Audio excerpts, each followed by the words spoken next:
Dan sudah tentu untuk kita menelusuri 70 tahun pemerintahan Ratu Elizabeth II dalam pembangunan Commonwealth. Berada di talian Google Meet ketika ini adalah pengerusi Pusat Kajian Sejarah Politik dan Hal Ehwal Antarabangsa, Fakulti Sains Sosial dan Kemanusiaan Universiti Kebangsaan Malaysia, Profesor Madya Dr. Muhammad Samsudin.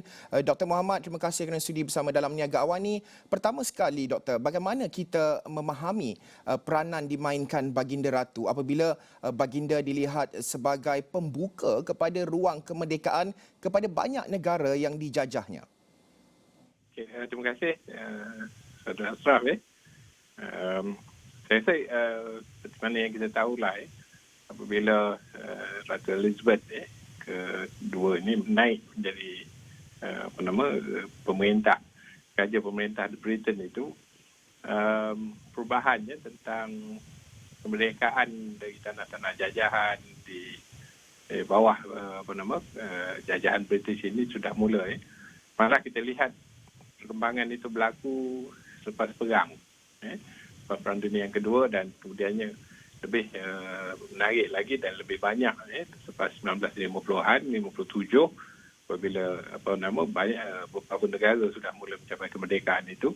Jadi peranan Ratu Elizabeth ini adalah selain daripada di England itu, beliau juga adalah sebagai satu lambang pada pemerintahan Commonwealth itu. Dan kita melihat bahawa perubahan itu berlaku dalam bentuk di mana Britain cuba menyatukan negara-negara bekas tanah jajahannya ini di dalam satu persatuan atau kesatuan. Tetapi sudah pastilah negara-negara merdeka ini tidak mahu diletakkan pemerintah Queen itu sebagai raja mereka. Jadi berlaku transisi, perubahan yang besar sebenarnya pada zaman Queen Elizabeth yang ramai kita tak tahu, di mana peranan Ratu Elizabeth itu adalah menjadi sebagai satu simbol kepada satu kesatuan Commonwealth. Dan kita lihat peranan itu kemudiannya apabila Ratu Elizabeth ini menjadi pemerintah di England dan kemudian menjadi lambang kepada Commonwealth ini, setiap mesyuarat ketua-ketua kerajaan ketua kerajaan atau Commonwealth ini mesti dihadiri, selalunya akan dihadiri oleh Ratu Elizabeth, dan tidak pernah Ratu Elizabeth tidak hadir dalam mana-mana pemerintahan.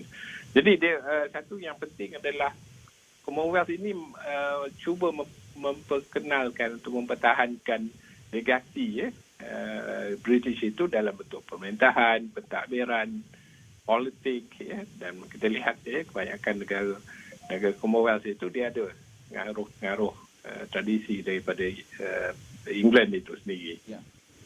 Jadi ketika pemerintahan Baginda Ratu, bagaimana kita meneliti corak pentadbiran, pengasingan, kuasa monarki dan kerajaan United Kingdom sendiri?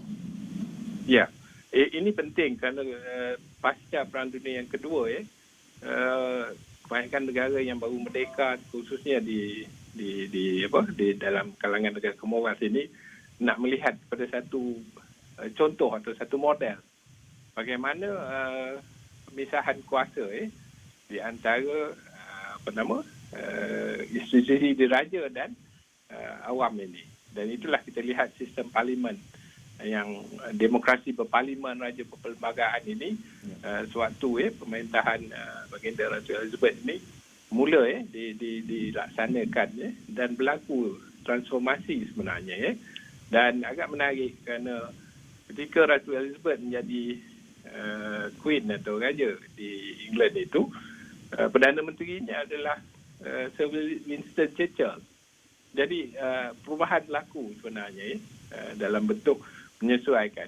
Dan inilah yang dilihat dan diambil oleh bekas tanah jajahan atau negara-negara yang mengikut kaedah-kaedah sistem pentadbiran dan perundangan Britain itu.